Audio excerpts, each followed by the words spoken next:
अस्सलाम वालेकुम, मेरा नाम है ज़ुहैब भट्ट और ये है हकीकत में हकीकी आज़ादी की पुकार। ये मेरी कौम, ये गौर से सुन लो, क्योंकि मैं जो आगे आपको बताने जा रहा हूँ, हमने कैसे मुकम्मल तौर पे हकीकी आज़ादी हासिल करनी है।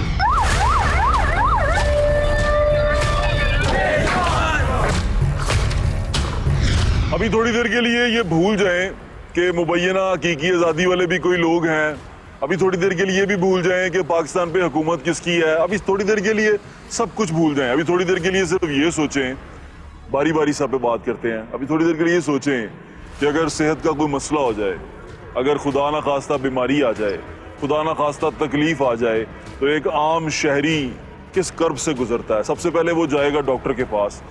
डॉक्टर किस हालात में है, डॉक्टर किन वजूहात में है, डॉक्टर जो सा है वो किन अजाइम में है, डॉक्टर के अजाइम क्या हैं, वो सारी चीज़ें अलग।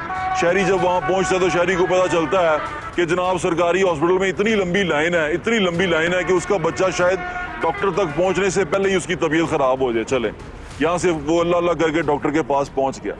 डॉक्टर के पास पहुँचने के बाद उस बंदे को ये जो तशखीस करानी है, उसके लिए सबसे पहले डॉक्टर उसको भेज देगा कि अब तू बेटे अपना बच्चा उठा और निकल लेबॉर्ट्रियों की तरफ और जाके वहाँ पर पहले टेस्ट करा के लेके आ। बच्चे की तकलीफ, बच्चे की प्रॉब्लम वो एक तरफ, बंदे को अब ये पड़ जाएगा मैं अपने बच्चे के टेस्ट कराने के लिए जा रहा हूँ, मैं अपने बच्चे को उठा के लेके भाग रहा हूँ, मैं उसके लिए तकलीफें बर्दाश्त कर रहा हूँ। मुझे तो ये भी नहीं पता कि मेरे बच्चे को सेहत मिल पाएगी कि नहीं, मेरे बच्चे को शफा मिल पाएगी यहाँ से कि नहीं, उसको कुछ नहीं पता। वो अपने बच्चे को लेके उठा के टेस्ट लेबॉर्ट्रियों भागा। चले वो किसी ना करता करता टेस्ट लेबॉर्ट्रियों तक भी चला गया और टेस्ट करवा के वो वहाँ से डॉक्टर के पास वापस आ गया। अब जब वो टेस्ट के पैसे भी बढ़ गए, वो तमाम चीज़ें बढ़ गई, वो दोबारा डॉक्टर के पास आया।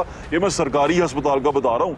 अमीर आदमी इस बारे में नोट ना करे, उसको पता है उसने एक हॉस्पिटल में जाना है, वहीं पे टेस्ट के लिए लेबॉर्ट्री ने भी आ जाना है, वहाँ हर चीज़ ने आ जाना है और वहीं पे उसके टेस्ट हो जाना है। सिर्फ उसका क्या लगना है, माल लगेगा, उसका सारा कुछ हो जाएगा। ये तो गरीब आदमी के मसाइल हैं।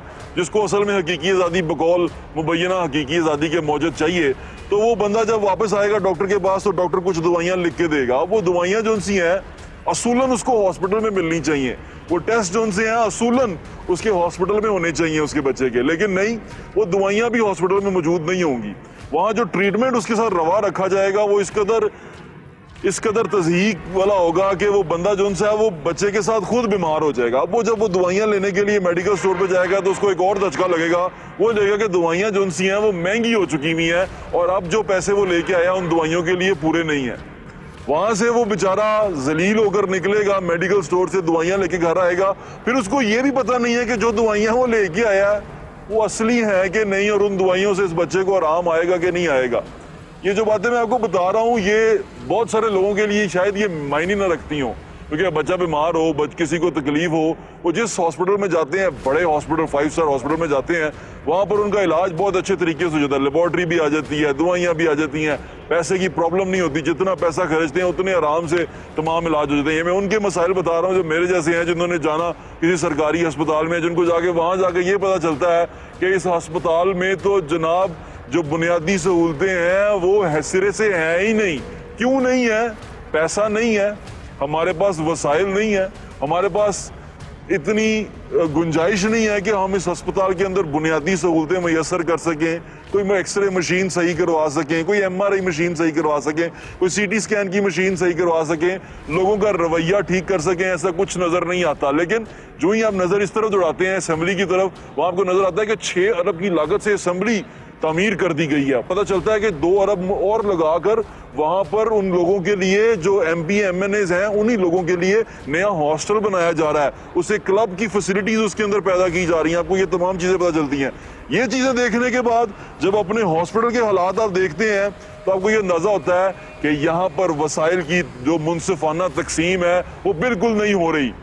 गुलामी यहाँ से शुरू होती है और इसके लिए लड़ने के लिए वो गरीब निकल आता है। वो गरीब ये नहीं देखता कि आगे कौन बंदा लगा हुआ है, वो ये नहीं देखता कि इस बंदे ने घड़ी चोरी की है, तोशाखाना किया, उसमें भी बात करेंगे, वो ये किया है, जो मर्जी दाम लगाते रहे। वो निकल आता है उस नाइंसाफी के खिलाफ जो उसके साथ हो रही है अस्पतालों के अंदर, सेहत के महकमों के अंदर, और वहाँ बैठे हुए लोग उसके साथ कर रहे हैं। वो इसलिए निकलता है। जड़ावाला का ये तहसील हेडक्वार्टर हॉस्पिटल है।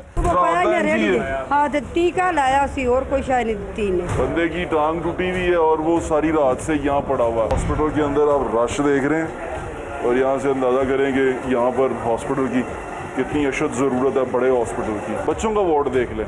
बच्चों का कोई भी वार्ड नहीं है हमारे पास। बच्चों का वार्ड ही नहीं है। दिल का एक डॉक्टर है हमारे पास। अच्छा, उसके अलावा ये हमारे पास इलेक्ट्रिक बेड्स हैं, लेकिन ये फंक्शनल नहीं है। ये फंक्शनल नहीं है। कार्डियोलॉजी से एक है, ये एक से क्या करेगा बंदा? वही ना कि डॉक्टर साहब ने 2 बजे ड्यूटी करके चले जाना। हाँ, 2 बजे तक हार्ट अटैक को आना चाहिए, उसके बाद ना। नहीं, ये नहीं मैं कहता। जैन डिस्ट्रिक्ट नौशहरा के हॉस्पिटल में मौजूद हूँ। डॉक्टर साहब, इसकी तो हालत खराब है वैसे। ओह, ये तो कुत्ता भी यहाँ पर है। DHQ में कुत्ता तो बहुत गलत बात है डॉक्टर साहब। बुलाएं किसी को? जी जी, अभी अपने लोगों को बुलाएं, उसे को इसमें निकालो। वहाँ पे कुत्ता है भाईजान। डॉक्टर साहब, आप ना अपना खाकरोब फायर कर दें। ऑपरेशन थिएटर की तरह ये ऑपरेशन थिएटर में मट्टी बहुत है यहाँ पे जमीन पे। ये इन्फेक्शस है। हाँ, ये तो ये हर घंटे बाद खाली ये इन्फेक्शस है ना? जी जी ये येलो बैग में जाता है। जी जी ऐसे ही है ना? जी जी। लापरवाही है सफाई को लेके। इन्होंने हाथ में कुछ नहीं पहना हुआ, इनको लग गई सिरिंज, इसको बीमारी लग गई। फिर आप कुछ कहना चाहते हैं अपने सीनियर्स को, यहाँ पर जिस चीज़ की ज़रूरत है जो पूरी नहीं हो रही, तो आप प्लीज़ कह सकते हैं। आपके लिए प्लेटफॉर्म है ये, आप कह सकते हैं। बस इधर तो सिर्फ ये इंफ्रास्ट्रक्चर और थोड़ी मैन पावर की वो है, बाकी इंफ्रास्ट्रक्चर और मैन जी, पावर जी, की जी, ज़रूरत जी, है। जी। गुजरात का हॉस्पिटल है, हम ये अजीज़ भट्टी शहीद हॉस्पिटल के अंदर मौजूद हैं। सिक्योरिटी गार्ड वाले भी हमारे साथ साथ हैं कि हम कोई एक्स्ट्रा करिकुलर एक्टिविटीज़ में शामिल ना हो जाए कि यहाँ पर ओह हो बड़ी गंदी बू, इतनी गंदी बू आ रही है यहाँ से। ये क्या है? क्या हो गया?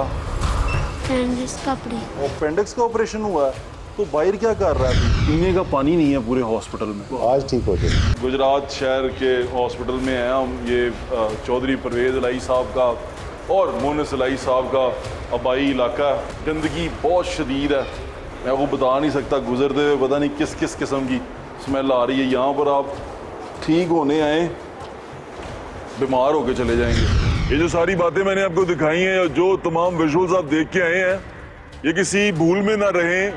तब्दीली वाले मुबैना तब्दीली अब तो तब्दीली चेंज हो गया, अब तो हकीकी आज़ादी आ गया। ये उन्हीं के दौर के विजुअल्स हैं, यानी कि ये साल 2022, 20 और 21 के हैं।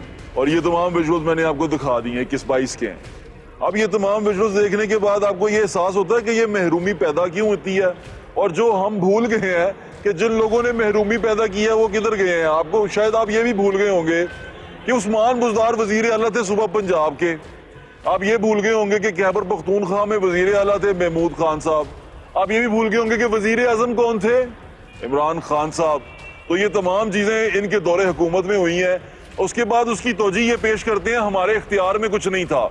अभी इन्होंने तौजीह पेश की है, वो जरा सुने क्या तौजीह पेश करते हैं। जब हमें गवर्नमेंट मिली ना, तो पावर पूरी तरह हमारे साथ नहीं थी। और उधर हमारे तो इख्तियार में नहीं था कुछ। गवर्नमेंट पावर, जिम्मेदारी मेरी है मुल्क की, लेकिन इख्तियारात पूरे नहीं है। लेकिन अब मैं कौन सी बात पर यकीन करूं इस शख्स की, क्योंकि इसी वजीर, जब ये वजीर आजम की सीट पर बैठे थे तो इन्होंने एक और बात फरमाई थी।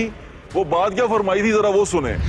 जो भी फैसला है जिम्मेदार मैं हूँ, और मैं जिम्मेदार ऐसे हूँ कि ये कोई फैसला मेरे पूछे बगैर नहीं होता, डिबेट किए बगैर नहीं होता। तो तमाम फैसले जनाब की मर्जी से हो रहे थे, जनाब जो उनसे हैं वो तमाम फैसले खुद कर रहे थे और उस वक्त फरमाते थे। अब ये सारी बातें मुझे सुनाने की जरूरत नहीं है, आप काफी अर्से से ये सुन रहे हैं जब से ये लॉन्ग मार्च पे निकले हैं। हर बात में इनके जो सा है वो तजाद है, हर जुमले पे तजाद है, हर चीज पे यू टर्न है। जो नेटर पे खड़े होकर बातें करते हैं वो बिल्कुल अलग है उन बातों से जो पहले किया करते थे। वजीर आजम थे, यकीन माने मैं तो बड़ा हैरान होता हूँ अब इस बात पे कि जनाब को दफ्तर से वजीर आजम हाउस आना तो था ना, हेलीकॉप्टर पे आते थे, हेलीकॉप्टर पे सफर नहीं छोड़ते थे। वो जनाब का जो था स्पोक्स पर्सन, वो आगे से कहता था कि 50 रुपए लगते हैं यार एक घंटे के या 1 किलोमीटर के या कितने के, पता नहीं वो क्या उनकी मंतक थी, मैं उस बात में आना भी नहीं चाहता। लेकिन जनाब ये फरमाते थे कि भाई ये तो बड़े थोड़े से पैसे लगते हैं, इतना थोड़ा सा काम है, इसमें हम करके निकल जाते हैं। और पता है क्यों नहीं लगाते हम ये गाड़ियों पे क्यों नहीं जाते वजीर आजम साहब? वो इसलिए नहीं जाते क्योंकि जनाब जब जाएंगे तो प्रोटोकॉल लगेगा तो लोगों को तकलीफ होगी, रास्ता रुकेगा। वो बनी गाला अपने घर जाते हैं। अब आपके पास 2 ऑप्शंस हैं, या तो आप ये कर लें कि हम सड़क पूरी बंद होगी, उनके साथ 50 जो सिक्योरिटी की गाड़ियां हैं वो चलेंगी। दूसरी सूरत में वो बनी गाला से 4.5-5 मिनट में अपने हेलीकॉप्टर के ऊपर वहां पे उतर जाए। देख लें जितने इंटरव्यू दे रहे हैं, बालों की हालत देख लें, तकलीफ देख लें। और तकलीफ क्या है जो यहाँ से बैठ के नजर आती है कि किसी तरह मैनू वजीर आजम की कुर्सी ते बहा दो, अल्लाह का वास्ता कुछ कर दो, मैनू वजीर आजम की कुर्सी ते बहा दो। लेकिन जिस तरह के अजाइम अब चल रहे हैं उनके, अब तो मुझे ये डर लगता है, मुझे ये शक पड़ता है कि इन्होंने कहना है कि आर्मी चीफ भी मुझे ही लगाओ और SHO भी महल्ले का मैं ही होऊंगा, क्योंकि ताकत सारी उसके पास होती है और ताकत के दीवाने हैं और ये ताकत के पीछे दौड़ते जा रहे हैं। इनके पीछे जो गरीब लोग निकले हैं, मैं आपको उस गरीब की कहानी सुना रहा हूं सारी आज के दिन के लोग क्यों निकलते हैं। ये आज का प्रोग्राम दोनों को देखना चाहिए, ये PDM वालों को भी देखना चाहिए, ये PTI वालों को भी देखना चाहिए। लोग इसके पीछे इसलिए निकले हैं, तंग हैं, लोग तकलीफ में हैं, इस निजाम से तकलीफ में हैं, इस सारे सिस्टम के अंदर फंस के रह गए हैं। 30,000 रुपया 25,000 रुपया महीने का अगर आपकी आमदन हो तो उसमें बजट बना के दिखा दे, बंदा मर जाता है। मैंने गाड़ी धो के देखा है, मैंने रक्षा चला के देखा है, मैंने मजदूरी करके देखा है, मैंने वो तमाम काम करके देखे हैं जो एक आम आदमी करता है। मुझे यकीन माने मैं उनके पैसों में बजट नहीं बना सकता, मैं शायद रोटी पूरी नहीं कर सकता। पता नहीं वो गरीब, वो सफेदपोश आदमी किस तरह अपने आप को छुपाए बैठा है, वो तकलीफ में है और वो तकलीफ जब गुस्से में तब्दील होगी तो वो निकलेगा और वो निकल के सबको मारेगा। और ये जो लोग कंटेनर पे चढ़े हैं, ये इतने बड़े लोग हैं, इतने अमीर लोग हैं कि आप सिर्फ अंदाजा यहां से कर लें कि जब कंटेनर चलता है तो कंटेनर के पीछे कितने क्रूजर होते हैं और एक क्रूजर की जो कीमत है वो करोड़ों रुपए में है।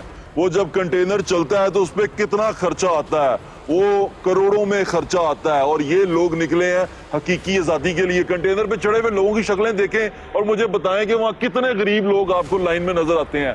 उमर अयूब साहब आपको गरीब नजर आते हैं, असद उमर साहब जो ऊपर खड़े हैं आपको गरीब नजर आते हैं, फवाद चौधरी साहब ऊपर खड़े हैं वो गरीब नजर आते हैं, हम्माद अजहर स्टील मिल के ऑनर हैं गरीब नजर आते हैं, मियां असलम इकबाल सीनियर मिनिस्टर गरीब नजर आते हैं। आप में से कितने लोग इस कंटेनर के ऊपर जो चढ़े हुए हैं, आपको लगता है कि वो कभी किसी सरकारी स्कूल में अपने बच्चे को पढ़ाया होगा? आपको कितने लोगों का लगता है कि ये लोग कभी सरकारी अस्पताल में इलाज करवाने के लिए गए होंगे? None, nobody is there. इसके खिलाफ लोग निकले हैं, पर जब लोग निकले हैं जिनकी उनकी रहनुमाई में लोग निकले हैं, उनकी शक्लें देखें और हमारे रहनुमा को देखें और हमें देखें और अफसोस करें।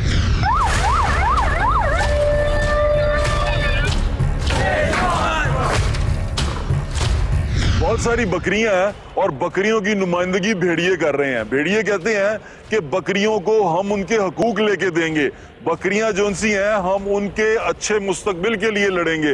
भेड़िए कहते हैं कि बकरियों को हम एक अच्छा मुस्तकबिल फराहम करेंगे, बकरियों के बच्चे जो उनसे हैं उनकी हिफाजत करेंगे। ये भेड़िए कह रहे हैं कि हम उनकी हिफाजत करेंगे।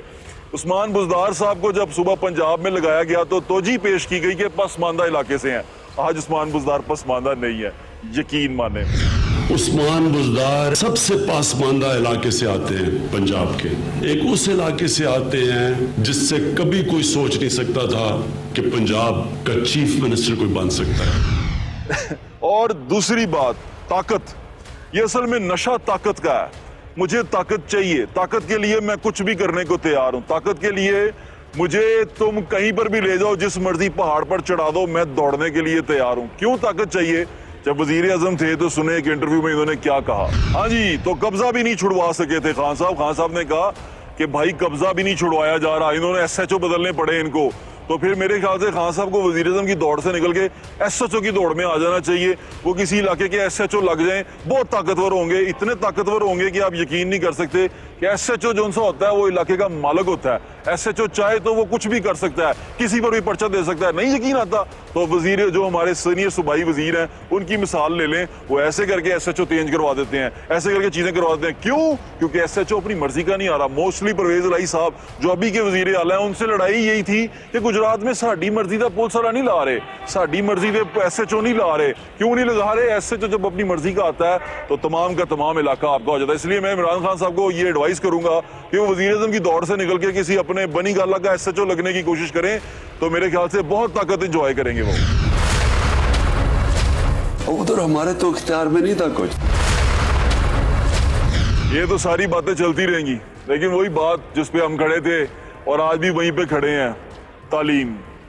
अब आप ये देखें, जितने लोग मुबैना हकीकी आज़ादी लेने के लिए निकले हैं, जरा इन सब की शक्लें देखें और मुझे ये बताएं कि इनमें से भी किसी ने क्या कभी किसी सरकारी स्कूल का मुंह देखा होगा? ये जो यहाँ पर लोग खड़े हैं ऊपर सारे आपको नजर आ रहे हैं, इनमें एक और साहब भी हैं, उनका नाम है डॉक्टर मुराद रासो, हमारे पंजाब के वजीर तालीम है। उनके केसेस पड़े हुए हैं, उनके दौर की उन्हीं के डिपार्टमेंट की हुई इंक्वायरियां पड़ी हुई हैं। वो इंक्वायरियों में मौजूद है कि किस तरह एक पार्टी को सिर्फ एक कंपनी को ठेका दे दिया गया, एक टेंडर करवाया गया, उसमें एक कंपनी अपीयर हुई, उसी को ठेका दे दिया गया। इस पर फिर बात करेंगे। एक पूरा पलंदा पड़ा उनके खिलाफ करप्शन चार्जेस का। लेकिन अब उनको हकीकी आजादी चाहिए तो वो चढ़ गए कंटेनर के ऊपर, तो वो पाक साफ हो गए हैं, उनका कोई मसला नहीं है, वो बिल्कुल क्लियर है। सरकारी स्कूलों की ये हालत है कि जो लोग नीचे फिर रहे हैं ना, उनमें से भी एक बात मैं आपको बताता हूं, लेकिन जाने से पहले सिर्फ ये देखें कि जितने लोग नीचे फिर रहे हैं उनके बच्चे जिन स्कूलों में जाते हैं, ये लोग चाहते हैं कि इनके बच्चे अच्छे स्कूलों में तालीम हासिल करें। जिस स्कूल में तालीम हासिल करें वहां आबो हवा अच्छी हो, पीने का साफ पानी मैसर हो, स्कूल क्लास रूम में बैठे, गर्मियों में ठंडे हो, सर्दियों में गर्म हो, बच्चे जो उनसे हैं वो सुकून से तालीम हासिल करें, कोई बड़े आदमी बने, कोई बड़ा नाम पैदा करें। लेकिन ऐसा कुछ नहीं हो रहा। हमारे स्कूल देखना चाहते हैं आप? हमारे स्कूल जानना चाहते हैं? जाएं जाके हमारे स्कूल देखें। यहाँ पर बेसिक मकसद जो है बच्चों को तालीम देना, बच्चों को तालीम हासिल करने का शौक है।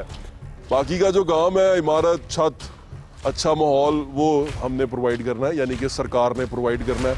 सरकार की जिम्मेदारी है। बच्चे अपनी जिम्मेदारी पूरी कर रहे हैं, सरकार अपनी कितनी जिम्मेदारी पूरी कर रही है वो आप देख ही रहे हैं। ये कौन कौन सी क्लास है? 4 और 5। Very nice. अस्सलाम वालेकुम। सब लोग ठीक है? अच्छा, यहाँ पर कौन कौन सी क्लास है? ये कौन सी क्लास है? 3। और ये कौन सी क्लास है? 2। यानी कि हमारे पास कमरा नहीं है, इस वजह से हम 3 और 2 एक ही क्लास में पढ़ते हैं। 3 और 2 यहाँ पर है, 4 और 5 बाहर है। इसी तरह इनके पास 3 कमरे हैं जिसमें ये प्राइमरी स्कूल के बच्चे, जो छोटे बच्चे हैं ज्यादा, वो उस तरफ को बैठे हुए हैं, वो एक ही क्लास में। नर्सरी, प्रेप, सब कुछ एक ही क्लास में है। पीने का पानी कहाँ पे है? यहाँ पानी पीने का है? नहीं। पीने का पानी नहीं है यहाँ पे? नहीं। तो कैसे पीते हो पानी? पानी घर से ले आते हैं। घर से लेके आते हो? दिखाओ। ओ यार, तो यहाँ नहीं मिलता? नहीं सर, और दो छपड़े ले आंदा गंदा। छपड़ों से आता है, गंदा आता है। हाँ, लैट्रिन। अच्छा, पानी नहीं है यहाँ पे? पानी है, वो पीने वाला नहीं है। टीचर्स के बैठने की कोई जगह नहीं है। 5 टीचर्स हैं यहाँ पे। ये एक स्कूल है बस्ती चक 20 का, ये आता है प्राइमरी स्कूल है, और ये तहसील है पत्तू। इस सरकारी स्कूल में बच्चे पढ़ेंगे लिखेंगे? पढ़ेंगे लिखेंगे? बड़ा अहम सवाल है ये। पढ़ेंगे लिखेंगे या कुछ भी नहीं करेंगे, या भाग जाएंगे या कहीं और चले जाएंगे? सरकारी स्कूल की हालत देखी है आपने? अभी जो 7 विजुअल्स चल रहे हैं, ये पंजाब असेंबली के विजुअल्स हैं। इतनी खूबसूरत बनाई गई है, इतना आरामदेह बनाया गया। और यहाँ जो लोग बैठे हैं, पता कौन लोग हैं? वो लोग हैं जिन्होंने वादा किया है कि हम आम आदमी के बच्चों को अच्छा माहौल देंगे, अच्छा मुस्तकबिल देंगे। और ये वो तमाम वादे हैं जो एक आज़ाद मुल्क में, इस आज़ाद मुल्क में, इस्लामी जमहूरिया पाकिस्तान में अवाम का नुमाइंदा अवाम से करता है। और अवाम ये यकीन रखती है कि हम एक आज़ाद मुल्क के बाशिंदे हैं और हमें ये हक हमारे मिलेंगे, ये हमारा हक है, हमें ये मिलेगा। मिलेगा? आपने बताना है। दूसरा जो सबसे अहम और सबसे बुनियादी मसला तहफ़्फ़ुज़ का है। तहफ़्फ़ुज़ मिल रहा है? कराची के अंदर हर रोज कितने ही लोग अपने माल जान से लुटे जा रहे हैं। कराची एक शहर है, पाकिस्तान का सबसे बड़ा शहर है।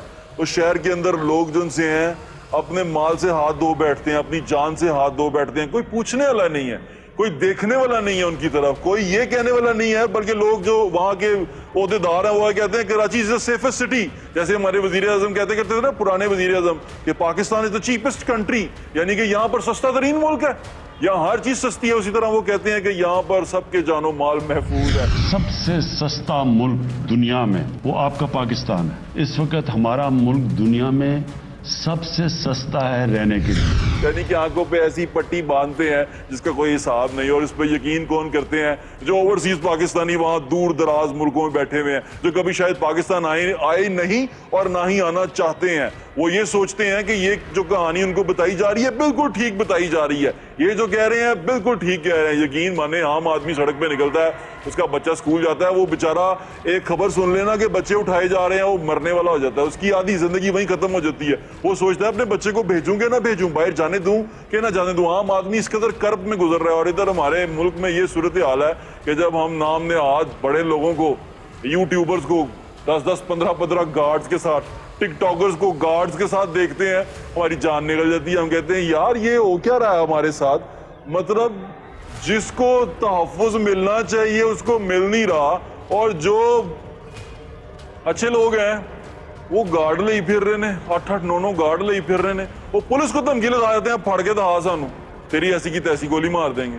तो ये किस किस्म का कानून बनता जा रहा है। और ये कानून दोबारा से मैं बताता चलूं, ये इन्हीं मुबैना हकीकी आज़ादी के मौजूद के दौर में मार्ज़ वजूद में आया। ये तमाम चीज़ें, ये नफसा नफसी, एक दूसरे को मार पीट, इन्हीं के दौर में वजूद में आई। ये इन्हीं के दौर में वजूद में आया कि जब दूसरे की जेब पे नज़र हमारी गहरी होती गई और हमने कहा कि भाई तेरे को बड़ा मार है, तू तो कट जरा, हाँ जरा जाके देखें हमारे जानो माल के साथ क्या हो रहा है।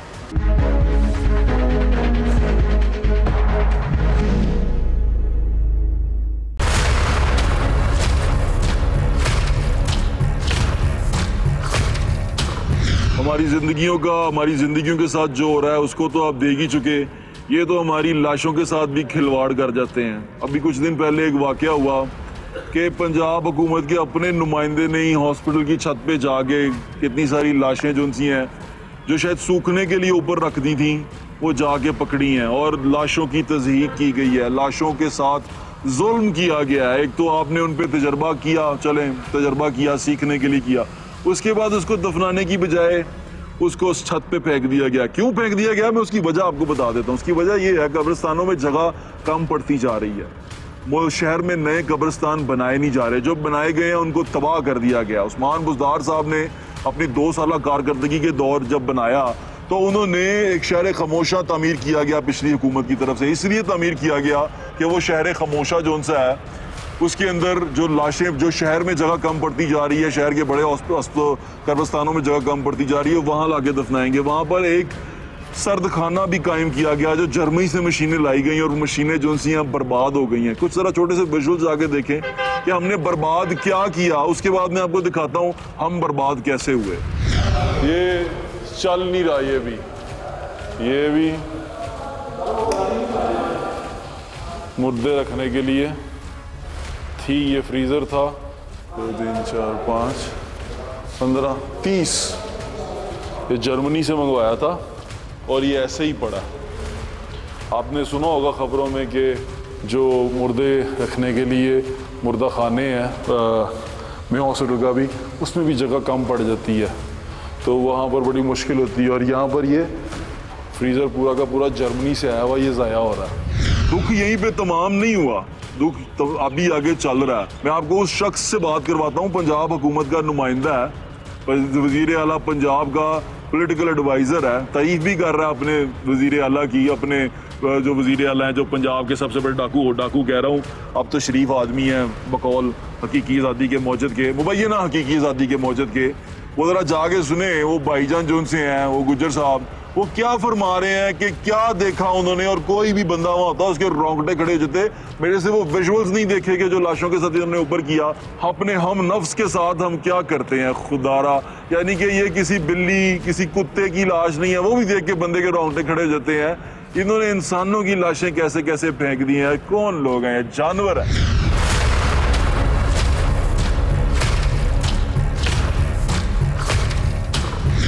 हॉस्पिटल में आप कैमरा लेके नहीं जा सकते। हॉस्पिटल के अंदर कैमरा उसी सूरत में जा सकता है जब आपको एमएस इजाजत दे तो ही आप कैमरा लेके अंदर जा सकते हैं। उसकी बहुत सारी वजूहत हैं, वो कहते हैं प्राइवेसी है, पेशेंट डिस्टर्ब होते हैं। लेकिन अगर कैमरा ना जाए तो बहुत सारी ऐसी चीज़ें हो जाती हैं जो बड़ी शदीद नुकसान पहुँचाती हैं सोसाइटी को और वो बड़ी शदीद करप्शन के ज़ुमरे में आती हैं। अभी रिसेंटली जो आपने वीडियो देखी वो जिस शख्स ने वीडियो बनाई वो आज हमारे साथ मौजूद हैं, मैं आपसे उनकी मुलाकात कराता हूँ। तारिक ज़मान साहब, अस्सलाम वालेकुम, कैसे हैं आप? आप वज़ीर आला पंजाब चौधरी परवेज़ इलाही के पॉलिटिकल एडवाइज़र हैं जी। आपकी तबीयत ठीक है?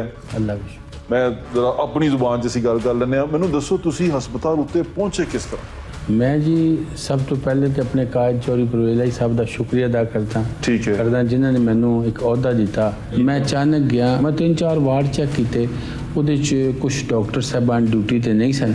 मैं इन्होंने कहा, मैं कहा देखो ये डेंगी वार्ड है, ये हड्डी वाला वार्ड है, ये गैनी वार्ड है, इतने डॉक्टर कम ने, मेहरबानी करो। इसी दौरान सर मैं आ रहा तो मेरे को 2 शख्स आए ने जिन्होंने मैनू कहा कि सर छत ते ना कोई उत्थे डेड बॉडियां पईयां ने ਤੇ ਤੁਸੀਂ ਜ਼ਰਾ ਚੈੱਕ ਕਰ ਲਓ। ਮੈਂ ਮੰਨਿਆ ਨਹੀਂ ਵੀ ਛੱਤ ਕਿਸ ਤਰ੍ਹਾਂ ਹੋ ਸਕਦੀਆਂ ਨੇ। ਮੈਂ ਉੱਥੋਂ ਸਿੱਧਾ ਚਲਾ ਗਿਆ ਜੀ। ਮੈਂ ਕਿਹਾ ਸਰਦ ਖਾਨਾ ਜ਼ਰਾ ਖੋਲੋ। ਇਹਨਾਂ ਨੇ ਜੀ ਅਸੀਂ ਸਰਦ ਖਾਨਾ ਨਹੀਂ ਖੋਲਣਾ। ਮੈਂ ਕਿਹਾ ਯਾਰ ਮਿਹਰਬਾਨੀ ਕਰੋ, ਅੱਛੀ ਗੱਲ ਦੀ, ਮੈਂ ਵਿਜ਼ਿਟ ਕਰ ਰਿਹਾ। ਕਹਿੰਦੇ ਵੀਸੀ ਸਾਹਿਬ ਦੇ ਬਗੈਰ ਪੁੱਛੇ ਅਸੀਂ ਨਹੀਂ ਖੋਲ ਸਕਦੇ। ਅੱਛਾ, ਉਹ ਵੀਸੀ ਕੋਲ ਹੈਗਾ ਕੰਟਰੋਲ? ਹਾਂਜੀ, ਉਹਨਾਂ ਕੋਲ। ਉਹ ਐਮਐਸ ਦਾ ਨਹੀਂ ਹੈ। ਠੀਕ ਹੈ ਜੀ। ਮੈਂ ਫਿਰ ਉਹਨਾਂ ਨੂੰ ਕਿਹਾ ਕਿ ਵੀ ਅਗਰ ਤੁਸੀਂ ਇਸ ਤਰ੍ਹਾਂ ਕਰਦੇ ਹੋ ਤਾਂ ਮੈਂ ਫਿਰ ਪੁਲਿਸ ਬੁਲਾਣਾ ਇੱਥੋਂ ਕੈਂਟ ਦੀ, ਫਿਰ ਉਹ ਆਪ ਖੁਲਵਾਉਣਗੇ। ਕਿਉਂਕਿ ਮੈਨੂੰ ਸ਼ੱਕ ਸੀ ਜਿਸ ਤਰ੍ਹਾਂ ਜਦੋਂ ਉਹਨਾਂ ਨੇ ਕਿਹਾ ਜੀ ਅਸੀਂ ਨਹੀਂ ਖੋਲਣਾ, ਮੈਂ ਕਿਹਾ ਕੋਈ ਗੜਬੜ ਹੈ। ਅੱਛਾ। ਇਸ ਦੌਰਾਨ उन्होंने ताला खोल दिता। मैं अंदर गया, एक सरदखाना, एक दरवाज़ा खोलिया, ਉਹਦੇ 'ਚ ਕਾਫੀ ਲੇਡੀਜ਼ ਵੀ ਡੈਡ ਬੋਡੀਆਂ ਪਈਆਂ ਸੀ ਔਰ ਜੈਂਟਸ ਵੀ ਪਏ ਸੀ। ਮੈਂ ਕਿਹਾ ਯਾਰ ਇਹਨਾਂ ਨੂੰ ਕੱਪੜੇ 'ਚ ਲਪੇਟ ਕੇ ਰੱਖਣਾ ਚਾਹੀਦਾ, ਇਸ ਤਰ੍ਹਾਂ ਤੁਹਾਨੂੰ ਨਹੀਂ ਰੱਖਣਾ ਚਾਹੀਦਾ। ਕਹਿੰਦੇ ਜੀ ਚਲੋ ਠੀਕ ਹੈ, ਅਸੀਂ ਵੀਸੀ ਸਾਹਿਬ ਨੂੰ ਦੱਸਦੇ ਹਾਂ, ਉਹਨਾਂ ਨੂੰ ਕਹਿ ਕੇ ਪ੍ਰਿੰਸੀਪਲ ਨੂੰ ਕਹਿੰਦੇ। ਮੈਂ ਕਿਹਾ ਚੱਲ ਯਾਰ ਛੱਤ 'ਤੇ ਰਹਿ ਚੱਲੋ ਮੈਨੂੰ ਜ਼ਰਾ। ਜਦੋਂ ਮੈਂ ਛੱਤ 'ਤੇ ਗਿਆ ਨਾ ਜੀ, ਰਸਤੇ ਦੇ ਵਿੱਚ ਨਾ ਤਾਜ਼ਾ ਬਲੱਡ ਜਾ ਰਿਹਾ ਸੀ। ਤਾਜ਼ਾ ਮੈਂ ਕਤਰੇ ਡਿੱਗੇ ਸੀ। ਮੈਂ ਉੱਤੇ ਗਿਆ ਜਿਸ ਟਾਈਮ ਮੈਂ ਦਰਵਾਜ਼ਾ ਉੱਤੇ ਇਹਨਾਂ ਨੇ ਖੋਲ੍ਹਿਆ ਤੇ ਇੱਕ ਲੇਡੀਜ਼ ਬਜ਼ੁਰਗ, ਇੱਕ ਯੰਗ ਸੀ ਥੋੜੀ, ਜਿਹੜੀ ਯੰਗ ਸੀ ਉਹ ਤਾਜ਼ੀ ਉੱਥੇ ਪਈ ਸੀ ਔਰ ਦੋ ਪਰਲੀ ਸਾਈਡ ਤੇ ਛੱਤ ਤੇ ਉਹ ਪਈਆਂ। ਤੇ ਮੈਂ ਨਾ ਕੁਛ ਜਾਨਵਰ ਵਗੈਰਾ ਸੀ, ਮੈਂ ਇਹਨਾਂ ਕਿਹਾ ਮੁੰਡਿਆਂ ਨੂੰ ਕਿ ਇਹਨੂੰ ਜਾਨਵਰਾਂ ਨੂੰ ਭਜਾਓ, ਕੈਮਰੇਮੈਨ ਥੱਲੇ ਬੁਲਾਓ। ਕੈਮਰੇਮੈਨ ਆਇਆ ਔਰ ਮੈਂ ਕਿਹਾ ਤਸਵੀਰਾਂ ਬਣਾਓ। ਉਸ ਤੋਂ ਬਾਅਦ ਕੋਈ 25-26 ਇੱਧਰ ਸਾਈਡ ਦੇ ਉੱਤੇ ਇੱਕ ਕਮਰਾ ਸੀ, ਉੱਥੇ ਮੈਂ ਦੇਖਿਆ ਬਿੱਲੀਆਂ ਜਾਨਵਰ ਵਗੈਰਾ ਕੋਲ ਪਏ ਸੀ। ਮੈਨੂੰ ਬਹੁਤ ਅਫਸੋਸ ਹੈ। ਮੈਂ ਕਿਹਾ ਡਾਕਟਰ ਸਾਹਿਬ ਤੁਸੀਂ ਸਾਡੇ ਵਾਸਤੇ ਮਸੀਹ ਆਓ।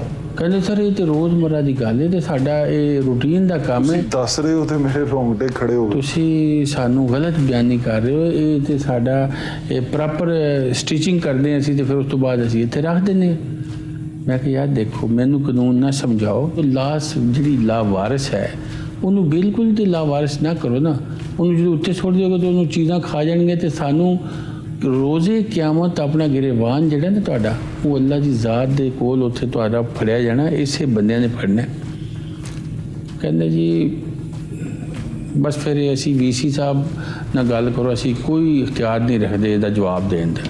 ਮੈਂ ਲਾਹੌਰ ਆ ਕੇ ਚੌਧਰੀ ਸਾਹਿਬ ਕੋਲੋਂ ਮੁਸ਼ਕਿਲ ਨਾਲ ਟਾਈਮ ਲਿਆ। ਚੌਧਰੀ ਸਾਹਿਬ ਨੇ ਜਿਵੇਂ ਹੀ ਮੈਂ ਉਹਨਾਂ ਦੇ ਅੱਗੇ ਫਾਈਲ ਰੱਖੀ, ਮੈਂ ਉਹ ਤਸਵੀਰਾਂ ਜਿਹੜੀਆਂ ਖਿਚਵਾਈਆਂ ਸੀ ਉਹ ਮੈਂ ਨਾਲ ਲਿਆਇਆ ਸੀ। ਅਖਬਾਰ ਦੀ ਕਟਿੰਗ ਵੀ ਤੇ ਦੂਸਰੀ ਵੀ ਜਿਹੜੀ ਉਹ ਨਾਲ ਅੱਗੇ ਰੱਖਤੀ ਚੌਧਰੀ ਸਾਹਿਬ ਨੇ ਫੌਰੀ ਤੌਰ 'ਤੇ ਡਾਕਟਰ ਖੁਰਮ ਔਰ ਸੈਕਟਰੀ ਹੈਲਥ ਨੂੰ ਕਿਹਾ ਕਿ ਮੈਨੂੰ 2 ਦਿਨ ਦੇ ਅੰਦਰ ਰਿਪੋਰਟ ਚਾਹੀਦੀ ਔਰ ਪੂਰੇ ਪੰਜਾਬ ਦੇ ਵਿੱਚ ਕਿਸੇ ਜਗ੍ਹਾ 'ਤੇ ਮੈਨੂੰ ਪਤਾ ਲੱਗ ਗਿਆ ਕਿ ਕੋਈ ਲਾਵਾਰਿਸ ਡੈਡ ਬੋਡੀ ਆਈ ਹੈ ਔਰ ਉਹਨੂੰ ਦਫਨਾਇਆ ਨਹੀਂ ਗਿਆ, ਉਹਨੂੰ ਛੱਤ 'ਤੇ ਸੁੱਟ ਦਿੱਤਾ ਜਾਂ ਬੇਹੁਰਮਤੀ ਜਿਸ ਸ਼ਖਸ ਨੇ ਕੀਤੀ ਉਹ ਨੌਕਰੀ 'ਤੇ ਨਹੀਂ ਹੋਏਗਾ। ਔਰ ਮੈਨੂੰ ਪਹਿਲੇ ਨਿਸ਼ਤਰ ਵਾਲਾ ਜਿਹੜਾ ਨਾ ਟੋਟਲ ਇਹਦਾ ਮੈਨੂੰ ਜਵਾਬ ਦਿਓ 2 ਦਿਨ ਦੇ ਵਿੱਚ। ਮੈਂ ਡਾਕਟਰ ਸਾਹਿਬਾਨ ਪੂਰੇ ਪਾਕਿਸਤਾਨ ਦੇ ਡਾਕਟਰ ਸਾਹਿਬਾਨਾਂ ਨੂੰ ਕਹਾਂਗਾ ਕਿ ਤੁਸੀਂ ਬਾਹਰ ਦੀਆਂ ਵੀ ਡਿਗਰੀਆਂ ਲਈਆਂ ਨੇ, ਤੁਸੀਂ ਬੜੀ ਮਿਹਨਤ ਕੀਤੀ ਹੈ, ਤੁਸੀਂ ਸਾਡੇ ਵਾਸਤੇ ਮਸੀਹਾ ਹੋ। ਅਗਰ ਤੁਹਾਡੀ ਨਿਗਰਾਨੀ ਦੇ ਵਿੱਚ ਹੀ ਇਹ ਕੰਮ ਹੋਏਗਾ ਤੇ ਫਿਰ ਤੁਸੀਂ ਦੱਸੋ ਸਾਡੀ ਪਾਕਿਸਤਾਨ ਦੀ ਬਦਨਾਮੀ ਤੋਂ ਇਲਾਵਾ ਕੀ ਹੈ? ਕੁਛ ਵੀ ਨਹੀਂ। ਤੁਸੀਂ ਉਹ ਕਰੋ ਜੋ ਕਾਨੂੰਨ ਕਹਿੰਦਾ। ਤੁਹਾਨੂੰ ਚੌਧਰੀ ਸਾਹਿਬ ਇਹ ਜਿਹੜਾ ਤਮਾਮ ਤੁਸੀਂ ਕੀਤਾ, ਮਿਹਨਤ ਦੇ ਖਿਆਲ ਨਾਲ ਤੁਸੀਂ ਬੜਾ ਵੱਡਾ ਕੰਮ ਕੀਤਾ। ਤੁਸੀਂ ਇਹ ਸਹੀ ਜਹਾਦ ਹੈ ਜਿਹੜਾ ਤੁਸੀਂ ਕਰ ਰਹੇ ਹੋ, ਜਿਹਨੂੰ ਜਹਾਦ ਕਹਿਣਾ ਵੀ ਜਾਣਾ ਚਾਹੀਦਾ ਹੈ ਕਿ ਆਮ ਲੋਕਾਂ ਦੀ ਖਿਦਮਤ ਕਰ ਰਹੇ ਹੋ। ਤੇ ਪਾਰਟੀ ਵੱਲੋਂ ਪ੍ਰੈਸ਼ਰ ਨਹੀਂ ਆਇਆ ਕਿ ਚੌਧਰੀ ਸਾਹਿਬ ਇਹ ਕੀ ਕਰਦੇ ਪਏ ਹੋ, ਸਾਡਾ ਬਦਨਾਮੀ ਹੋ ਰਹੀ? ਕਿਉਂਕਿ ਜਦੋਂ ਇੱਕ ਸਰਕਾਰੀ ਹਸਪਤਾਲ ਦਾ ਨਾਂ ਇਸ ਤਰ੍ਹਾਂ ਕਰਕੇ ਆਏਗਾ ਤੇ ਸਰਕਾਰ ਦੀ ਬਦਨਾਮੀ ਹੈ। ਦੇਖੋ ਸਰ, ਮੈਂ ਇਹੀ ਤੇ ਗੱਲ ਕਹਿੰਦਾ ਕਿ ਮੇਰੇ ਕਾਇਦ ਨੇ ਜਿਹੜਾ ਲਫ਼ਜ਼ ਕਿਹਾ ਨਾ, ਉਹਨੇ ਕਿਹਾ ਕੋਈ ਹਸਪੀਟਲ ਜਿਹੜਾ ਕੋਈ ਵੀ ਹੈ ਉਹਨਾਂ ਨੂੰ ਜੋ ਚਾਹੀਦਾ ਹੈ, ਜਿਤਨੇ ਪੈਸੇ ਚਾਹੀਦੇ ਨੇ, ਜਿਸ ਚੀਜ਼ ਵਾਸਤੇ ਚਾਹੀਦੇ ਨੇ, ਪੰਜਾਬ ਗੌਰਮੈਂਟ ਦੀ ਬਦਨਾਮੀ ਤਾਂ ਅਸੀਂ ਤਾਂ ਮੰਨੀਏ ਨਾ ਕਿ ਸਾਡੇ ਲੋਕ ਕੋਈ ਗਲਤੀ ਹੋਵੇ। ਜਿਨ੍ਹਾਂ ਡਾਕਟਰ ਨੇ ਗਲਤੀ ਕੀਤੀ ਚੌਧਰੀ ਸਾਹਿਬ ਨੇ ਉਹਨਾਂ ਨੂੰ ਫੌਰੀ ਸਜ਼ਾ ਦੇ ਦਿੱਤੀ। ਦੂਸਰਾ ਆਖਰੀ ਗੱਲ ਇਹ ਹੈ ਕਿ 58 ਜਿਹੜੀਆਂ ਹੈਗੀਆਂ ਨੇ ਲਾਸ਼ਾਂ, 58 ਉਹ 18 ਤਰੀਕ ਦੀ ਰਾਤ ਚੌਧਰੀ ਸਾਹਿਬ ਨੂੰ ਰਿਪੋਰਟ ਦੇ ਦਿੱਤੀ ਕਿ 58 ਰਾਤਾਂ ਜਿਹਨਾਂ ਦੇ ਜਨਾਜ਼ੇ ਪੜ੍ਹੇ ਗਏ ਨੇ और दफना दिते गए ने। और इस गल दा मैं कहंगा कि अल्लाह पाक चौधरी परवेज लाई साहब दी जिंदगी करे, सेहत देवे, जिन्हां दी वजह ते काम होया, वरना आज तक कोई नहीं कर सकिया। साडे सामने ते तुसी तारीफ दे मुस्तहिक हो, अल्लाह ताला तन्नू अजर देवे।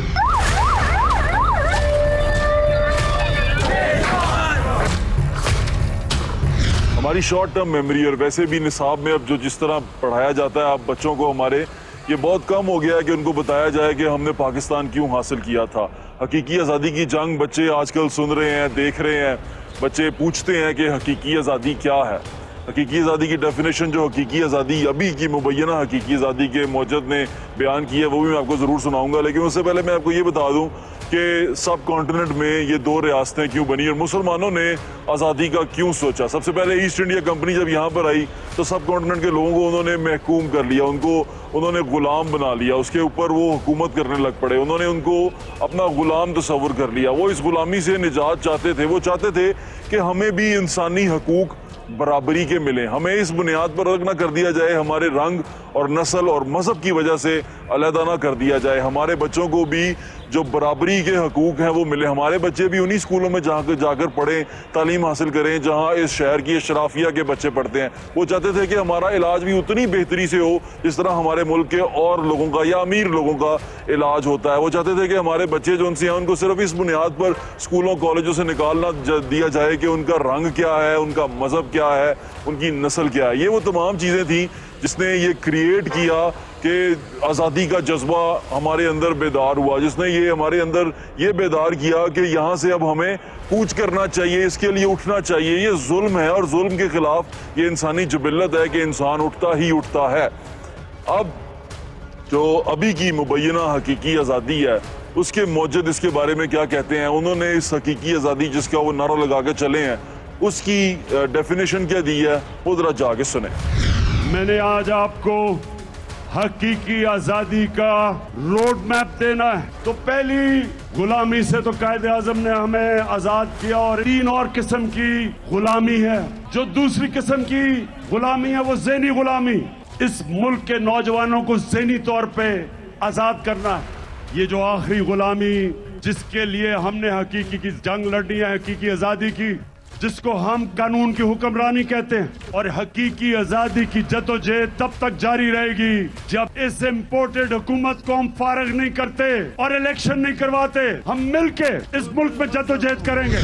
इस जदीद हकीकी आज़ादी के मौजूद ने जो तारीफ आपको बताई है वो तारीफ जिस तरह बहुत सारे लोगों को समझ नहीं आई, मुझे भी समझ में नहीं आई। मैं बिल्कुल समझने से कासिर रहा हूँ कि जो इन्होंने बयान किया है उसमें क्या है, वो हकीकी आज़ादी चाहते क्योंकि जितना मैं आज़ादी को पढ़ा है, मैंने अपनी किताबों में इसको पढ़ा है, आज़ादी के बारे में मैंने यही पढ़ा है कि मुसलमान इसलिए अलग होना चाहते थे कि वो नहीं चाहते थे कि उनके साथ नाइंसाफ़ी हो, वो नहीं चाहते थे कि उनके साथ जुल्म हो, वो नहीं चाहते थे कि जो मुल्की वसाइल हैं उनके इस्तेमाल में सिर्फ इसलिए उनके साथ तफरीक तकसीम बरती जाए कि उनका रंग मजहब कुछ और है। मुसलमान चाहते थे कि वो भी पाकिस्तान या इस हिंदुस्तान के अंदर इसी तरह जिंदगी गुजारें जैसे कोई दूसरा गुजारना चाहता है, और वो ये चाहते थे कि उनके ऊपर हुकूमत जो सी है वो उनका अपना आदमी करे जो उनकी परेशानियों को, उनके मजहब को समझ सके और उनको समझ सके और उनके मसाइल की तरफ तवज्जो दे सके, जिसके ऊपर ये तकसीम ना हो सके कि ये फलां हिंदू अगर तुम्हारा हुक्मरान है तो वो मुसलमान का ख्याल नहीं रख रहा, उसके हकूक का ख्याल नहीं रख रहा।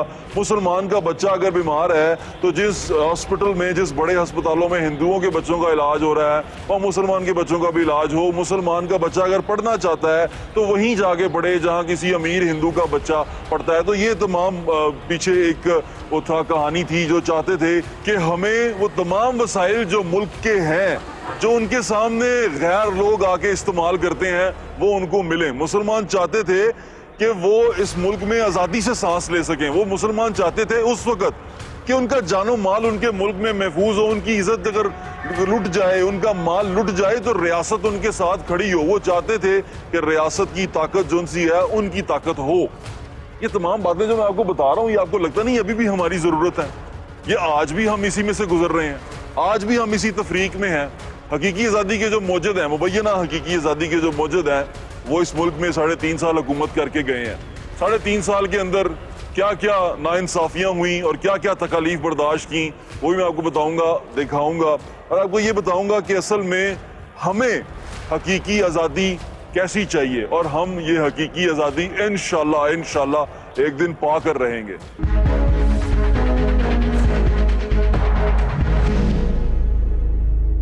हमें हकीकी आज़ादी की ज़रूरत है।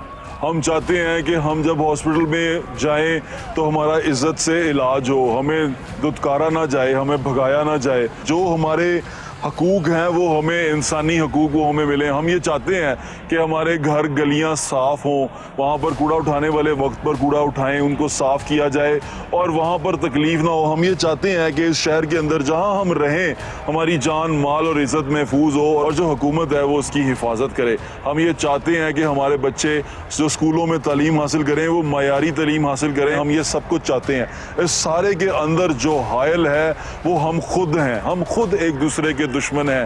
जब हम हॉस्पिटल में जाते हैं हमारी तज़हीक इमरान खान सूबे का वज़ीर आला नहीं करता, हमारी तज़हीक वहाँ खड़ा हुआ आम गार्ड, चौकीदार, वहाँ खड़े अटेंडेंट, वो तमाम लोग करते हैं और वहाँ मौजूद डॉक्टर करते हैं और कोई नहीं करता। क्यों करते हैं?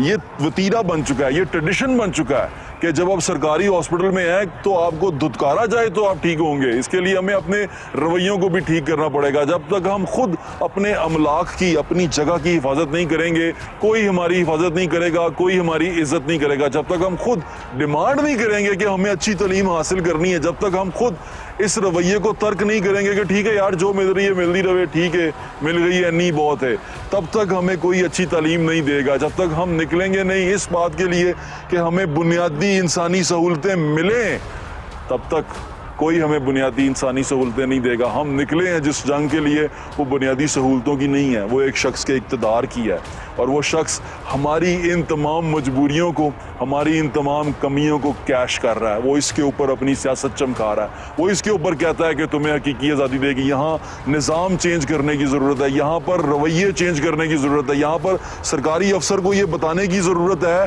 कि वो कौम का मुलाजिम है। यहाँ पर सरकारी मुलाजिम को ये बताने की ज़रूरत है कि जो वो तनख्वाह लेता है वो इस आम आदमी की जेब से आती है, इसके खून पसीने की कमाई से आती है जो वो तनख्वाह लेता है। यहाँ पर रियासत को ये बताने की ज़रूरत है कि बग़ैर अवाम के रियासत कुछ भी नहीं। यहाँ पर सियासतदानों को ये बताने की ज़रूरत है कि वोट सिर्फ एक नंबर नहीं होता, वोट वो तमाम लोग होते हैं जिनके वोट का एहतराम किया जाता है, जिनके लिए ये जंग लड़ी जाती है, जिनके हकूक़ के लिए असेंबली में आया जाता है। उस ऐवान में इसलिए नहीं बैठा जाता कि वहाँ बैठ के आप अपने लीडर को बचाएं, अपने लीडर के लिए सियासत करें। वहाँ इसलिए आया जाता है कि जिन लोगों का वोट आप लेके आए हैं उनके हकूक़ की तर्जुमानी करें। ये तमाम रवैये बदलने की ज़रूरत है, मुझको भी और आपको भी और हमारे सियासतदानों को भी। ये जो लोग हम पे मुसल्लत हैं ये असल में हमारी आजमाइश है या हम पे अजाब हैं। ये लोग हमारे कारनामों की वजह से हम पे मुसल्लत हैं और अब कौम को यकजा होने की ज़रूरत है, अपने लिए, किसी के लिए नहीं, किसी के मफाद के लिए नहीं, किसी के कंटेनर के पीछे भागने के लिए नहीं, किसी के कंटेनर के नीचे आके मरने के लिए नहीं, किसी के ट्रक के ऊपर से गिर के मरने के लिए नहीं, पीछे अपने बच्चे छोड़ने के लिए नहीं, रोने के लिए छोड़ने के लिए नहीं। हमें ज़रूरत है अपने बच्चों के बेहतर मुस्तकबिल के लिए निकलने के लिए। और इस तरह के लोगों से, इस तरह के नौसरबाजों से खुद को महफूज रखें और जानें कि असल में आपका हक क्या है। लोगों के रवैये दुरुस्त करें, लोगों को बताएं कि यार ये चीज़ जिस तरह तुम कर रहे हो इससे हमको खुद को नुकसान है। एक गरीब आदमी है जो किसी हॉस्पिटल में काम करता है, जब वो वहाँ जाके किसी को धुतकारता है, किसी और गरीब आदमी को, तो वो ये क्यों नहीं सोचता कि इसकी जगह वो खुद भी हो सकता है। वो उससे आज थोड़ा सा प्यार से बात कर लेगा तो ये रस्म चल पड़ेगी, लोग आगे एक दूसरे से प्यार से बात करना शुरू हो जाएंगे। हमें रवैये बदलने की ज़रूरत है, ऊपर से लेके नीचे तक, अमीर से लेके गरीब तक। अल्लाह ताला हमारी इसमें मदद करे और हमें तौफीक दे कि हम इस मुल्क को कौम की खिदमत के लिए अपनी जान दे सके, इस मुल्क को कौम के लिए तरक्की के लिए काम कर सके और मेहनत कर सकें। इस मुल्क को कौम के लिए, किसी एक फ़र्द वाहिद के लिए नहीं, किसी एक शख्सियत के लिए नहीं, मुल्क को कौम के लिए मेहनत कर सकें और इसकी तरक्की में अपना हिस्सा डाल सकें। मेरे ज़्यादा इंशाल्लाह फिर मुलाकात होगी। अल्लाह हाफ़िज़। पाकिस्तान जिंदाबाद।